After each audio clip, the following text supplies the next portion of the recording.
जय मिथिला जय मैथिली सब गोटा के प्रणाम करै छी। तो चलू देखियो गोंद लेलहुँ हैं, काजू पिस्ता किशमिश बादाम नारियल कनी छलै से, और बाटी में कटोरी में घी ल लेलहुँ हैं। एक कटोरी से कम अछि। तब पैन गरम भ गेल त एहिमे घी गरम क लै छी। आब ओहिमे डालि दै छियै गोंद। पहिने बेसी घी छै ताहि दुआरे पहिने गोंद के भूजि लै छियै। गोंद ला बेसी घी लगै छै, ई फूलै छै त ताहि दुआरे एकरा अंदर तक सिकबाक चाही। त ताहि दुआरे गोंद पहिने भूजि लै छी। दू किस्म के गोंद होइ छै, एकटा ठंडा में खाय वाला एकटा गरम में खाय वाला। त ई ठंडा में खाय वाला छियै। जिनका नया बच्चा भेल रहै छनि तिनका लेल ड्राई फ्रूट आर गोंद के लड्डू बना के देबनि, बहुत बढ़िया होइ छै। एहिमे कनी मेथी दऽ देबै तऽ हुनका लेल बहुत बढ़िया हेतनि। तऽ देखियौ सबटा ड्राई फ्रूट सब हम एक एक कऽ भूजि लेलहुँ हैं। और बच्चों सबके ई लड्डू अहाँ बना कऽ खुआ सकै छियनि। ठंडा में ई मतलब थकावट देह हाथ दर्द ठंडा नहीं लगे छै, से सब बहुत अथी होइ छै।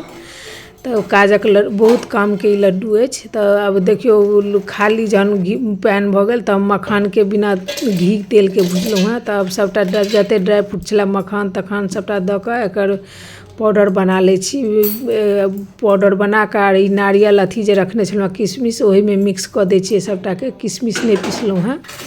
और गोंद जे भूज के रखने छलहुँ साइड में, तब गोंद के अलग से एकरा पिसबै नहीं मिक्सी में, नहीं तो खराब भ जायत, पूरा अथी पेस्ट जकाँ भ जायत। एकरा गिलास से या तो लोढ़ी से अथी कऽ लेब, मतलब अथी जकाँ कनिके दरदरा जकाँ अपने भ जायत, ओकरस भ जायत।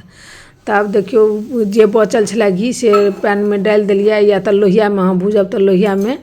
और एक बाटी आटा ल लेलहुँ हैं, एकरा जैसे रोटी बनबै छियै सोहारी।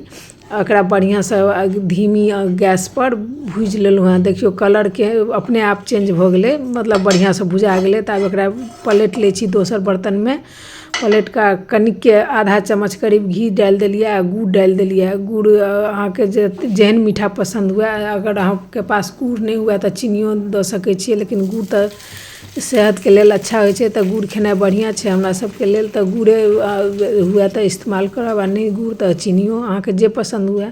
तो देखियो एहिमे एक तार दू तार किछु नहीं बनाबक छै, खाली गुड़ घुलि जाए तते तक एकरा अथी तैयार अथी करबाक अछि, मतलब गैस पर रखबाक अछि। गुड़ घुलि गेल बस गैस बंद कऽ दियौ। एम्हर सबटा जते छलै ड्राई फ्रूट के आटा से सबटा मिक्स कऽ देलियै। ओहिमे कनी अथी मरीच के पीस कऽ से दऽ देलियै सूखा, अथी आर इलायची पाउडर दऽ देलियै। एकरा सबके मिक्स कऽ देलियै। ई कनी नारियल के बूरा छलै से मिक्स कऽ देलियै। अब अथी पाउडर अबै छै हमरा लग छलै तऽ हम ओ दऽ देलियै। अहाँ लग ई देनाइ जरूरी नहीं छै।